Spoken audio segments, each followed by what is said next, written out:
Hello everyone and welcome to the Sedona International Film Festival. This is our 27th year. We are coming to you live from the Sedona Performing Arts Center, and we are also on Facebook Live. And joining me now is filmmaker Kristy. Hello. Hi. And your film is? Aguilas, or Eagles. Eagles. In English. And tell me, it's an interesting name to the documentary that you've put together. So tell us a little bit first about the documentary and then how the name came with that film. Sure. This is a film that looks at a group of volunteers who are named Aguilas del Desierto, and they travel in southern Arizona looking for missing migrants who have crossed over the border, and it's kind of like looking for a needle in a haystack. The people, Aguilas themselves, are migrants. The founder himself lost his own brother in the desert, and that was the birth of the organization. And they travel mostly from Southern California, San Diego area, and head out, and they go once a month on these searches, spending time in the desert looking for anything, remains, clues, wallets, clothes, and bodies.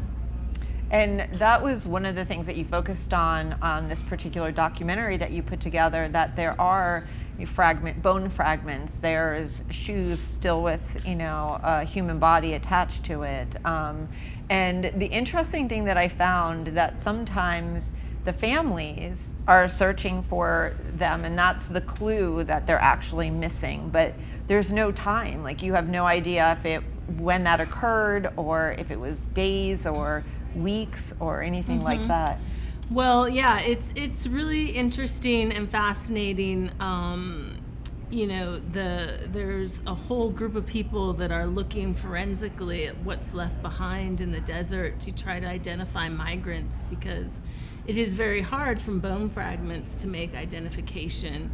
And the reality is that they don't really find the people that they're looking for all that often. So what happens is that they have a very grassroots organization that are known throughout Mexico and Central America, the Aguilas, and people call them or email them, reach out to them and say, hey, this is where so-and-so was last found. Can you see if you find anything? And they usually, unfortunately, find something else. And when they do find bones, they have to leave them there legally and actually call the local coroner, to come and identify them. And again, with bone fragments and clothing, it's very hard to make identification. When you get into, this is a bit morbid, but when you have a skull or a wallet or a cell phone left behind, or a body that hasn't decomposed, that's when you can ID them and make sure that the families can get closure and get those remains. Now, talk about the journey a little bit, because that's where there's like this disconnect. There's a disconnect not just for me, but also for the people that are crossing, the migrant workers that are crossing over to come into America. So, I'm not sure that they understand the journey, or what is that journey? What are they actually crossing? Like, what's the land like, and why are they not making it? Right. So because of U.S. policy since the 90s, and the building of the wall, people have to, when they do want to cross, they have to go farther and farther around into, very lethal terrain in the desert where there's nothing for miles and miles and miles. So this is the Sonoran Desert in southern Arizona.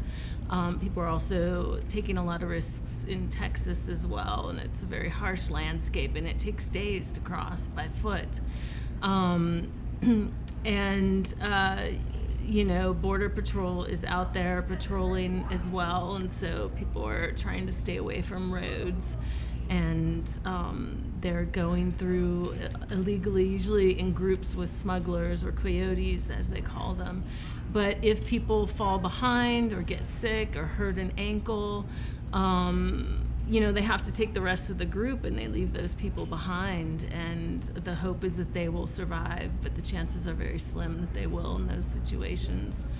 And so, that's part of the goal of the documentary, is to make sure people are aware of policies and that they are considering how these contribute to just a very lethal and dangerous path for migrants who are, as you mentioned, not necessarily aware of the dangers, of how hard it is, of how far it is, and how difficult the journey. And you're talking about, not just healthy young people crossing, children are crossing, elders are crossing, all kinds of people, because where they live, of course, is so dangerous, and there's so few choices, and most of them are coming from Central America, so they're having already crossed through Mexico already. I mean, it's such a long journey. That's interesting, and I'm going to ask you this on a personal opinion. I know that this didn't really come out in your documentary, but there's so much happening now with child rings and stealing children and reselling them somewhere else. Is that possible through what's happening, through people crossing over, coming into this country, or have you found that, or is that? That's an interesting question. I don't know for sure. I know that there has been a huge influx of migrant children passing through on their own, and of course they're very vulnerable. I think some of them are getting detained and discovered because it's so hard for them to get over once they even are here. There's not a lot of options for them, but I imagine that could be a risk as well, for sure. Now that you put out this documentary, have you been involved yourself in any of these causes, or how has that affected you? Yeah, it's definitely a very sombering journey to go on, and life-changing, I feel like. And just the gravity of the situation, and I really commend Aguilas del Desierto. They go out, they're very humble origins themselves. They work all week, and then they drive to the desert, 6 hours after working, and they get up at the crack of dawn to go on these searches. So I'm very supportive of Aguilas themselves, and would go out with them again on a search, and we're hoping to any monies raised can go back to their organization just to sustain them, and they have kind of a foothold in Ajo as well, like a piece of land that they use as a starting point. Well, Kristy, how can people find out about your film, and when is it showing next? It's showing here at the film festival tonight at 7 o'clock. And we have a website, aguilasdocumentary.com. We have a Facebook page and Instagram at aguilasdoc as well. Awesome. Well, thank you for bringing that to our attention and your documentary, and being here in Sedona. Thank you so much for having me. Thanks. And we'll be back with more from the Sedona International Film Festival after this.